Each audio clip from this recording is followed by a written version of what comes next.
So I came up the creek here to try to do a metering video, practical application in the field, but there's actually some really interesting things to photograph, which is kind of neat. The water, it's August now, middle of August, so the water's low. So I put my wellies on and out in the middle of the creek. It's really beautiful right here. The thing about it is that I'm in the rocks right here. I don't know if you can see that. And so I can do a little talking to you. But out in the middle of the creek, it's really slippery. And so I'm not walking in that and vlogging. Like I take a step, make sure it's firm, take another step. So here we are. I'm kind of liking these grasses with the gray rocks behind them. That's a potential scene there. And so, and also this dead wood over here, kind of interesting. But off in the distance, I don't know if you can see it, there's a nice tree with some really nice lighting, and that would be really good for my here, I'll put it behind me and talk to you. That would be really good. It's right over there, but I got to get through the stream to get to it. But that would be really good for my metering video, because down in the bottom of the tree it's black and the leaves are lit by the sun. So there's some dynamic range there. And it's pretty, which is cool. So, so I'm gonna try not to drown and get over there, and then we'll do the metering video. Yeah, so the practical application of the zone system, you know, it's not that I go out and I sit for an hour and contemplate all 10 zones in my scene. I mean, you know, that's not how it works. But the trick is understanding how it works means that I could if I needed to. But usually it's only one or two zones that I want to make sure are, you know, this is your subject or your sky, your highlights, your shadows. Pretty much if your highlights and your shadows are where you want them to be, everything else is going to fall into place. Okay, which is kind of the concept of your meter. I mean, that's what evaluative metering is, right? Supposedly the computer is taking thousands of readings and extrapolating through an algorithm where all the zones are. I mean, that's in theory. In practice, you know, evaluative metering kind of gets you in the ballpark. But sometimes it'll blow out your highlights and sometimes it'll blow out your shadows. Whereas if you take a spot meter reading of your shadows and you take a spot meter reading of your highlights and you average the two, you're there. And that's really the practical application of how it works, okay? I take a meter reading for the highlights, a meter reading for the shadows, and I average the two. And then I look at my subject, which is usually somewhere in the middle. And my subject, if my subject is a little lighter, or a little darker, etc., then I'll play a little bit, right? The interesting thing about the Fuji cameras is that the X-Trans sensor seems to have more highlight recoverable detail than other sensors.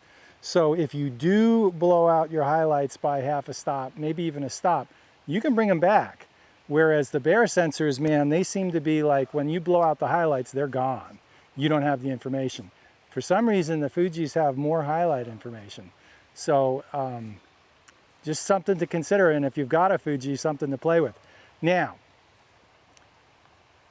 I approach photography with a Fuji a lot different than I would with my film cameras, etc. Because the Fujis or the Pentaxes or any other, you know, modern digital camera, you got all those meters built in.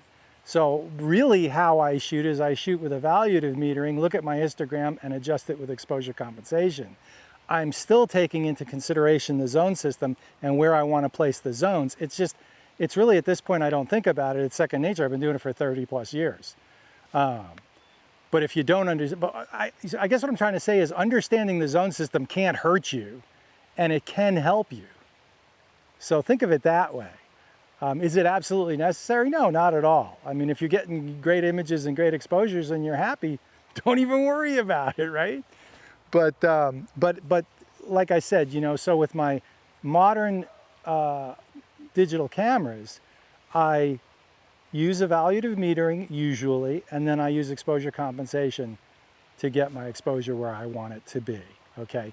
Now, if I have a very high contrast scene, now with my film cameras, that's not the case. I use my spot meter, I get the highlight, I get the shadows, I usually average them, and then a little bit of Kentucky windage from 30 plus years of experience, and that's what the exposure I settle on.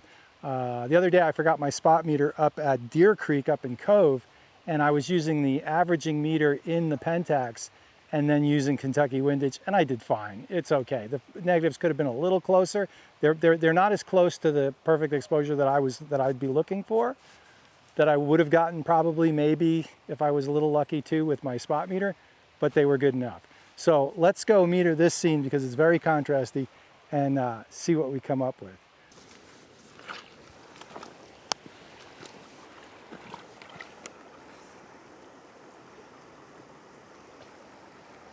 All right, so I've got some elements here. I got a tree hanging, some leaves on a branch. I got some yellow leaves in the water with the rocks.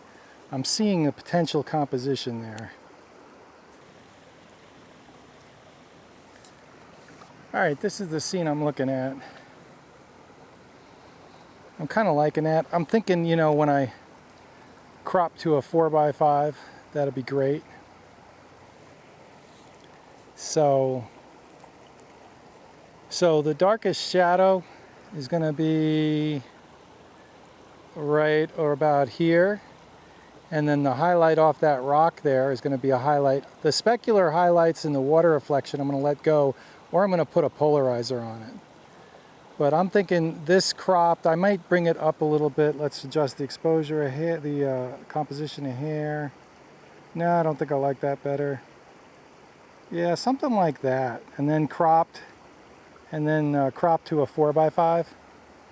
That's what I'm thinking. But anyway, for the sense of the metering experiment here, we're looking at, you know, the shadows in this area here in the water.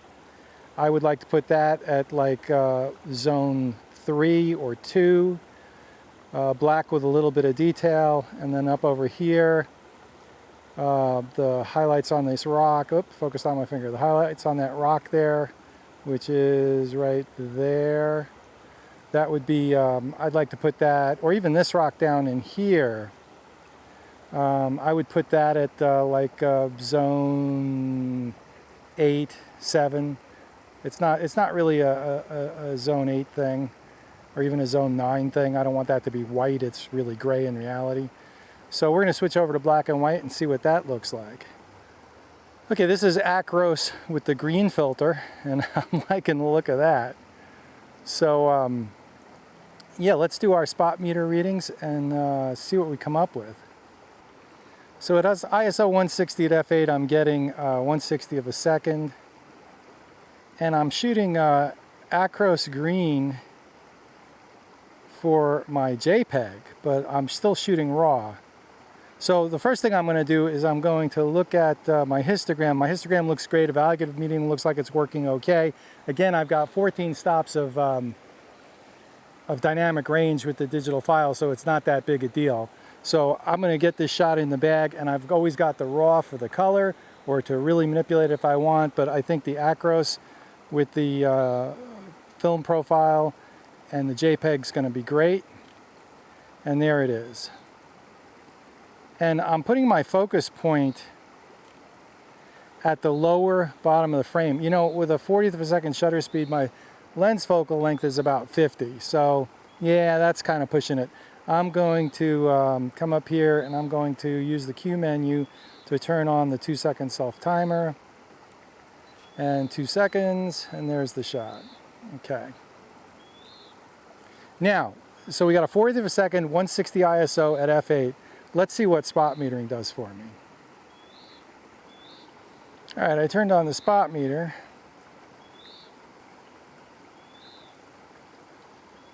So if we meter for the highlights, so I put the spot meter reading on that rock where I said I was going to put it.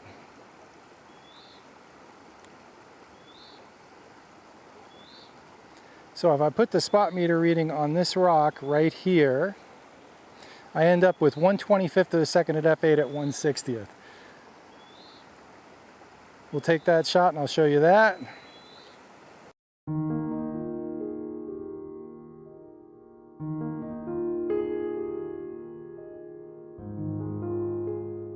And then if I go move the spot meter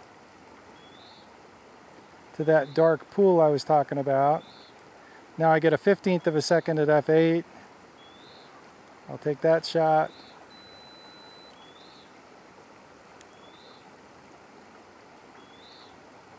All right, I move the spot meter over to this dark pool over here.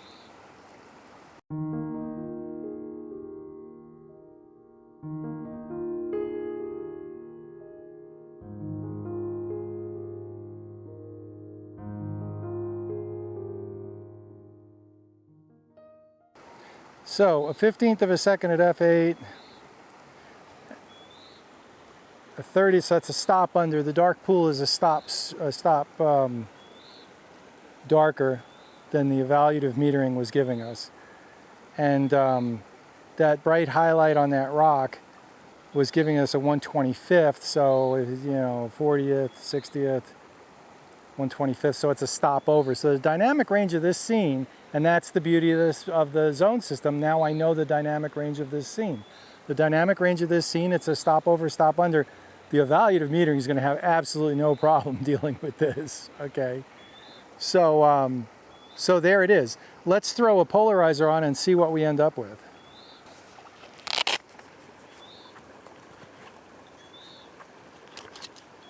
So I get my 58 millimeter step ring and my polarizer. There we go.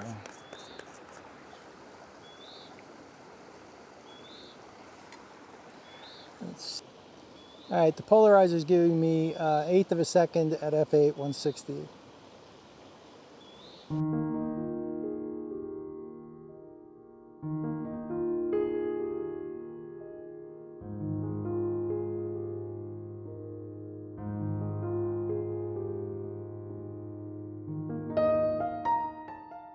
I'll give it a Polar Pro quartz line 4-stop neutral density. See what that does for us.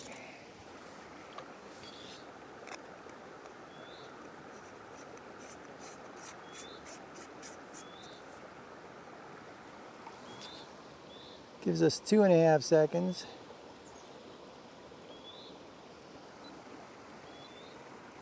I want to do that in color also, JPEG, so I can look at it quickly, because I want to see if the quartz line filter has any color cast. My old neutral density filters were awful for that.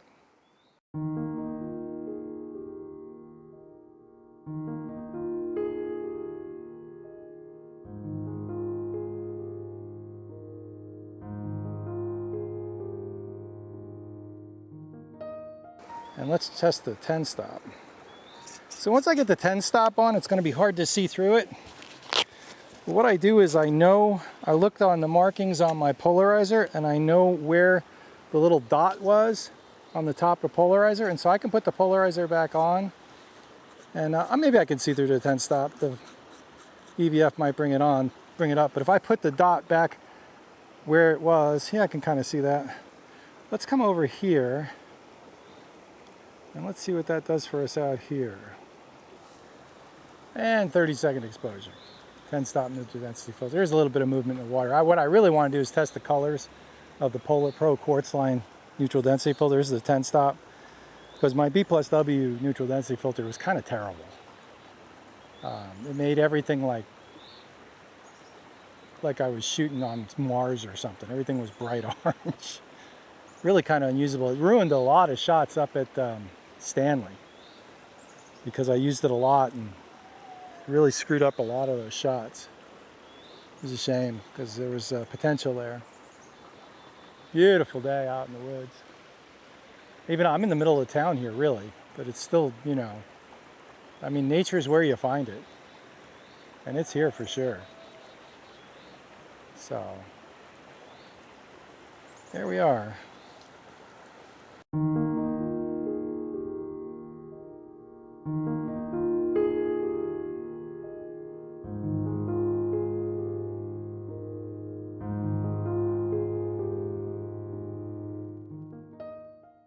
So there you go. Got out of the office and spent a nice quiet half hour doing some photography. I don't think I captured anything epic, but it's always good to practice your chops and go through your routine and think about, every time you do this, it makes you better. All right, we'll catch you guys later. Have a great one. Thanks for coming along. See you on the next one. Bye.